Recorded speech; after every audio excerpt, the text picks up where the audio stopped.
Hi hello welcome back to my channel passion cakes. నేనైతే నా ప్యాషన్ని follow అవుతున్నా. మరి మీరు నా పేరు వచ్చేసి శిరీష అండి.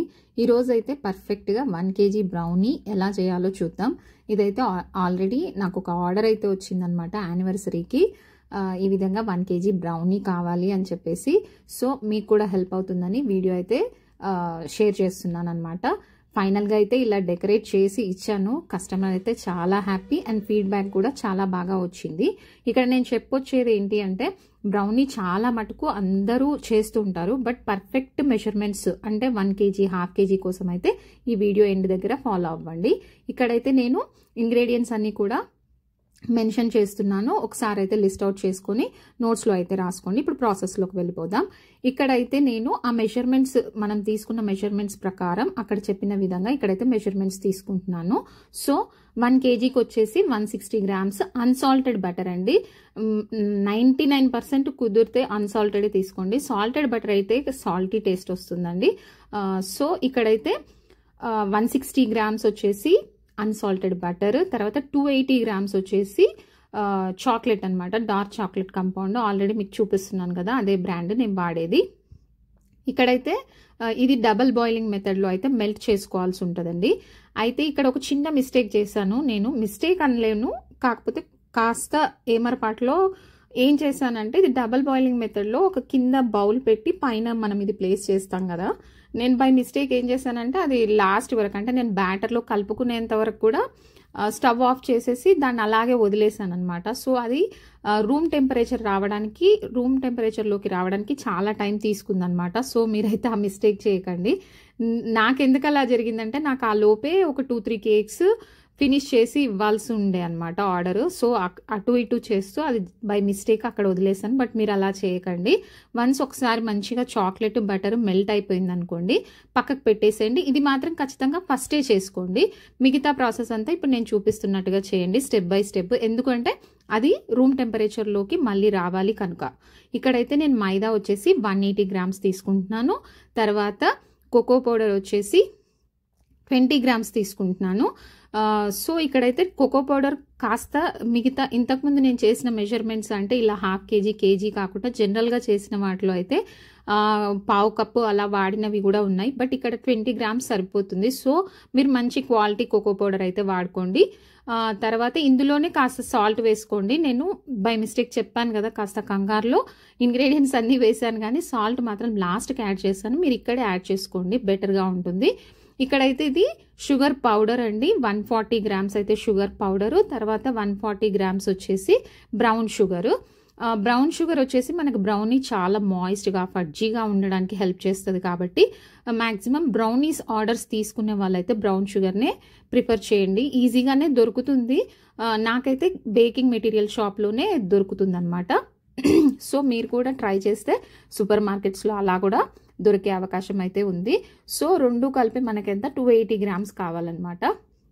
ఇవన్నీ కూడా కప్స్లో చెప్పడం చాలా కష్టంగా ఉందండి. సో కప్స్లో కావాలని మాత్రం అడగకండి. ఇక్కడైతే నేను ఒక 4 eggs తీసుకున్నాను. తర్వాత వెనిలా ఎసెన్స్ వచ్చేసి ఇక్కడ 4 teaspoons అయితే యాడ్ చేస్తున్నానండి. ½ kgకి 2 spoons, ఇక్కడ కేజీ కాబట్టి 4 teaspoons అయితే యాడ్ చేస్తున్నాను. మీరు 1 kg బ్యాటర్ అయితే కొంచెం చేత్తో మిక్స్ చేయడం చాలా టైం పడుతుందండి. మీ దగ్గర హ్యాండ్ బీటర్ ఉంటే ఈ విధంగా హ్యాండ్ బీటర్తోనే చేసేయండి. ఎందుకు అంటే ఇప్పుడు మనకి ఇందులో షుగర్, బ్రౌన్ షుగర్ అయితే చాలా బాగా మెల్ట్ అయిపోవాలన్నమాట. మనకు ఆ గ్రాన్యూల్స్ ఉన్నాయనుకోండి, బ్రౌనీలో అడుగు బాగాన ఆ షుగర్ అనేది అలాగే ఉండిపోతుంది అనమాట. సో ఆ మిస్టేక్ చేయకుండా ఈ విధంగా హ్యాండ్ బీటర్తో అయితే మంచిగా బ్లెండ్ చేసుకోండి. మనకి కలర్ వచ్చేసి ఫస్ట్ డార్క్ కలర్లో ఉంటుంది. దీన్ని బీట్ చేయగా లైట్ గోల్డెన్ కలర్లోకి వచ్చేస్తుంది అనమాట. మన క్యారమిల్ కలర్లోకి వచ్చేస్తుంది. సో ఈజీగా ఒక 4 to 5 minutes అయితే హై స్పీడ్లో పెట్టేసుకొని బాగా బీట్ చేసుకోండి. కాకపోతే ఇది కేక్లో లాగా ఫోమీ కన్సిస్టెన్సీ రావాలి అలానే అయితే ఏం రూల్ లేదండి. జస్ట్ మనకు ఆ షుగర్ పౌడర్, బ్రౌన్ షుగర్ మంచిగా మిక్స్ అవుతే సరిపోతుంది అనమాట. సో ఈ విధంగా అయితే చూసారు కదా, మంచిగా కలర్ మనకి క్యారమెల్ కలర్ లాగా వచ్చింది. చెప్పాను కదండి, ఇలాగే బౌల్ మీద వదిలేసాను అనమాట. సో అది నేను బ్యాటర్ కలుపుకునే టైంకి చెక్ చేస్తా, అంటే గిన్నె పట్టుకొని అందులో వేస్తుంటే అప్పుడు అర్థమైంది, అబ్బో ఇది చాలా వేడిగా ఉంది అని చెప్పేసి. ఇలా వేడిది మాత్రం వేయకండి. ఎందుకు అంటే ఆల్రెడీ మనకి ఎగ్ తొందరగా హీట్ అబ్జార్బ్ చేసుకుంటుంది కాబట్టి ఖచ్చితంగా రూమ్ టెంపరేచర్లో ఉన్నదే వేయాలి. నాకు మళ్ళీ ఒక 20 minutes వాటర్లో పెట్టి కూల్ చేసుకున్నాను అనమాట. ఎందుకంటే అది అంత వేడిగా ఉంది, నాకు గిన్నె పట్టుకున్నాక కానీ తెలియలేదన్నమాట వేడి. సో ఈ మిస్టేక్ మీరు చేయకండి. ఇక్కడ వచ్చేసి ఇంకా అన్ని ఇంగ్రీడియంట్స్ మిక్స్ చేసేసుకొని నేనైతే 9x9 టిన్లో అయితే వేసేసుకుంటున్నానండి బ్యాటర్. మీరు చూసుకోండి, రెక్టాంగిల్ షేప్ కావాలి అనుకుంటే 8x6లో అయితే 1/2 kg చేశాను లాస్ట్ టైం. ఇదైతే 9x9 కానీ తర్వాత 10x8 కానీ అలా చేసుకోండి, సరిపోతుంది మీకు మీ దగ్గర ఉన్న టిన్స్ అవైలబిలిటీని బట్టి. ఇక్కడ వచ్చేసి ఈ డ్రై ఇంగ్రీడియంట్స్ ఆల్రెడీ నేను మెజర్ చేసి పెట్టాను కదండి. సో ఇక్కడ జల్లిచి వేస్తున్నాను, ఖచ్చితంగా జల్లించాలండి ఎందుకంటే బాగా మిక్స్ అవుతుందన్నమాట. అంతా కూడా ఒకేసారి వేయకుండా కాస్త జల్లించాను అనమాట. అంతా ఒకేసారి వేయడానికి అందులో పడిపోతుందన్నమాట జల్లిగంట అంటారా, మీరు ఏమంటారో నాకు తెలీదు. ఓకే, టోటల్గా అయితే ఆ డ్రై ఇంగ్రీడియంట్స్ కూడా ఇందులో జల్లిచ్చేసాను అనమాట. మొత్తం మిక్స్ చేసుకొని మంచిగా అడుగు భాగాన కూడా మనకు డ్రై ఇంగ్రీడియంట్స్ కలిసాయా లేదా అనేది ఫైనల్గా ఒకసారి స్పాచులాతో కూడా కలుపుకొని ఇది బ్యాటర్ అంతా కూడా మనము చెప్పాను కదండి ఆల్రెడీ 9x9 స్క్వేర్ టిన్లోకి అయితే షిఫ్ట్ చేసుకోవాలన్నమాట. ఇది బేసిక్గా మనకి ఒకవేళ టిన్స్ చిన్న సైజ్ అయ్యాయి అనుకోండి బేకింగ్ టైం పెరుగుతుంది. బట్ ఇప్పుడు దీనికి గాను 40 minutes అయితే బేకింగ్ టైంకి సరిపోతుందండి. చెప్పాను కదా సాల్ట్ మర్చిపోయాను కాబట్టి లాస్ట్లో ఒక 1/2 టీ స్పూన్ అయితే సరిపోతుందండి. 1/2 టీ స్పూన్ సాల్ట్ అయితే యాడ్ చేసేసాను అనమాట. ఈ విధంగా అయితే పర్ఫెక్ట్గా 1 kg బ్రౌనీ బ్యాటర్ అయితే రెడీ అయిపోయింది. మీకు ఇక్కడ 9x9 టిన్ అని చెప్పాను కదా, మీకు చూపిస్తున్నాను చూడండి. ఇక్కడ మాత్రం ఖచ్చితంగా టిన్ మాత్రం సైడ్స్కి కూడా బటర్ పేపర్ వేసుకోండి, ఎందుకంటే మనకి అన్మోల్డ్ చేసేటప్పుడు ఈజీగా వస్తుంది. మీకు బ్యాటర్ కూడా వెయిట్ చూపిస్తున్నాను చూడండి. కరెక్ట్గా నాకు 1100 చేంజ్ వచ్చిందనమాట బ్యాటర్ వెయిట్ వచ్చేసి. సో 1100 చేంజ్ కదండి, మరి మీరు 1 kg అన్నారు అంటే బేకింగ్ అయిన తర్వాత కాస్త వెయిట్ అయితే తగ్గుతుందండి. ఒక 40 to 50 grams అంటే అది ఓవర్ వెయిట్ ఏం కాదు. మరి పర్ఫెక్ట్గా చేయడానికి మనమేమి దేవుళ్ళం కాదు. ఇంకొకటి ఏంటంటే ఎగ్ సైజుని బట్టి కూడా బ్యాటర్ కొంచెం వ్యారీ అవుతుందన్నమాట. ఇక్కడ చూస్తున్నారు కదా బ్యాటర్ వెయిట్ వచ్చేసి 1120 అబవ్ ఉంది.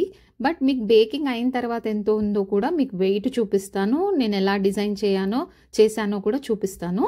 ఓకేనా, ఇక్కడ చూస్తున్నారు కదా బ్యాటర్ అయితే ఇలా రెడీ అయిపోయింది. దీన్నైతే ఎయిర్ బబుల్స్ అన్ని రిమూవ్ చేసేలాగా ఈ విధంగా టూత్ పిక్తో అయితే మంచిగా ఎయిర్ బబుల్స్ అన్ని రిమూవ్ చేసేసి 40 minutes అయితే బేక్ చేసుకోవాలి. ఆ 40 minutesలో కూడా మొదటి 30 minutes only lower rods at 170 degrees, last 10 minutes మాత్రం అప్పర్ రాడ్స్ కూడా ఆన్ చేస్తే మనకు ఆ క్రింకిల్ టాప్ అనేది పర్ఫెక్ట్గా ఫామ్ అవుతుందన్నమాట. ఇంకొక విషయం ఎవరో మన సబ్స్క్రైబర్ అడిగారు, అక్క బ్రౌనీ బేక్ అయిందని ఎలా తెలుసుకోవడము అంటే కేక్కి బ్రౌనీకి కాస్త డిఫరెన్స్ అయితే ఉంటుందండి. బ్రౌనీ ఏంటి అంటే కొంచెం మాయిస్ట్గా ఉంటుంది కాబట్టి టూత్ పిక్ అనేది నీట్గా బయటికి రావాల్సిన రూల్ ఏమీ లేదు. మీకు చూపిస్తాను చూడండి, ఇప్పుడు కాస్త అంటుకున్నట్టుగానే ఉంటుంది. ఈ విధంగా వస్తే మనకి పర్ఫెక్ట్గా బేక్ అయినట్టే. ఇంతకన్నా లూజ్గా పిండిగా వచ్చింది అనుకోండి ఇంకొక 5 to 10 minutes బేక్ చేసుకోవాల్సి ఉంటుంది. మరి డ్రైగా వచ్చింది అంటే మనకి బ్రౌనీ అనేది గట్టిగా అయిపోయిందని అర్థము, అంటే కొంచెం అడుగంటేసిందేమో అన్న డౌట్ వస్తుంది అనమాట. ఇది పర్ఫెక్ట్గా 40 minutesలో అయితే బేక్ అయిందండి 170 degrees దగ్గర. మీకు ఆల్రెడీ బేక్ అయిన బ్రౌనీని చూపిస్తున్నాను చూడండి. వెయిట్ వచ్చేసి ఎంత వచ్చింది మనకు వచ్చేసి ఇది 1 kg 63 grams. సో ఇది మాత్రం కరెక్ట్ వెయిటే, 1 kg perfect weight. So 50 grams అనేది పెద్ద విషయం కాదు, మీరు కావాలనుకుంటే ట్రిమ్ చేసుకోవచ్చు. మరీ ఎక్కువ ఓవర్ వెయిట్ అయితే మాత్రం ఎక్స్ట్రాగా మనం చాలా తీసేయాల్సి ఉంటుంది కదా, నేనైతే ఏం కట్ చేయలేదండి. ఈ విధంగా అయితే నేను దీన్ని ఎలా డెకరేట్ చేశానంటే నా దగ్గర కేక్కి సంబంధించి వైట్ గ్లేజ్ ఇవన్నీ ఉంటాయి కదండి. సో ఈ వైట్ గ్లేజ్ని అయితే ఈ విధంగా సింపుల్గా ఎందుకు వేస్తున్నానంటే యాక్చువల్గా స్ప్రింకిల్స్ ఏమన్నా వేస్తే అది బ్రౌనీ కదండి, క్రీమ్ లేదు కదా, పట్టట్లేదన్నమాట. సో దానికోసమని కాస్త దీన్నైతే నాకేంటో గమ్లాగా యూజ్ చేసుకున్నట్టు అనిపించింది అనమాట. చూసారు కదా, సైడ్కి అయితే ఈ విధంగా గోల్డ్ పర్ల్స్తో అయితే డెకరేట్ చేశాను. తర్వాత అదే వైట్ గ్లేస్తో అయితే ఈ విధంగా హ్యాపీ 16th యానివర్సరీ అని చెప్పేసి రాసేసాను. తర్వాత అక్రిలిక్ హార్ట్స్ ఉంటే వాటితో అయితే డెకరేట్ చేశాను అనమాట. ఈ కస్టమైజేషన్ మాత్రం కస్టమరే అడిగారు, వాళ్ళు అడిగిన విధంగా అయితే చేసి ఇచ్చేసాను. సో మీకు ఈ వీడియో నచ్చిందని అనుకుంటున్నాను. కొత్తగా మన ఛానల్ ఎవరైనా చూస్తున్నట్టయితే ప్లీజ్ సబ్స్క్రైబ్ చేయండి, లైక్ చేయండి, షేర్ చేయండి. చాలా అంటే చాలా యూస్ఫుల్ అయ్యే వీడియోస్ అయితే మీ ముందుకు తీసుకురాబోతున్నాను, తెస్తున్నాను. ఆల్రెడీ మన ఛానల్లో అయితే చాలానే ఉన్నాయి. ఒకసారి అయితే ఎవరైనా చూడకుంటే ఒకసారి విజిట్ చేయండి. చాలా యూస్ఫుల్ అయ్యే వీడియోస్ అయితే ఉన్నాయి బేకింగ్ రిలేటెడ్ అయితే. సో ఫ్రెండ్స్, ఇవాళకైతే ఇంతేనండి. మరొక మంచి వీడియోలో మళ్ళీ కలుసుకుందాం. అంతవరకు ఉంటా. లాస్ట్ అండ్ ఫైనల్గా ఈ బ్రౌనీకి అయితే నేను 1000 రూపీస్ ఛార్జ్ చేశానండి. బట్ మీ ఏరియాని బట్టి, మీ సరౌండింగ్స్ని బట్టి 1000 to 1200 అయితే ఈజీగా ఛార్జ్ చేయొచ్చు. ఓకేనా ఫ్రెండ్స్? ఇది కూడా అక్రిలిక్ బటర్ఫ్లై అండి. జస్ట్ ఈ విధంగా ప్లేస్ చేశాను. చాలా అంటే చాలా బ్యూటిఫుల్ లుక్ వచ్చింది ఆ బటర్ఫ్లై వల్ల. అవి కూడా స్టిక్ అవ్వట్లేదని చెప్పేసి ఆ వైట్ గ్లేస్తో అయితే స్టిక్ చేసేసా. ఓకే అండి, బాయ్.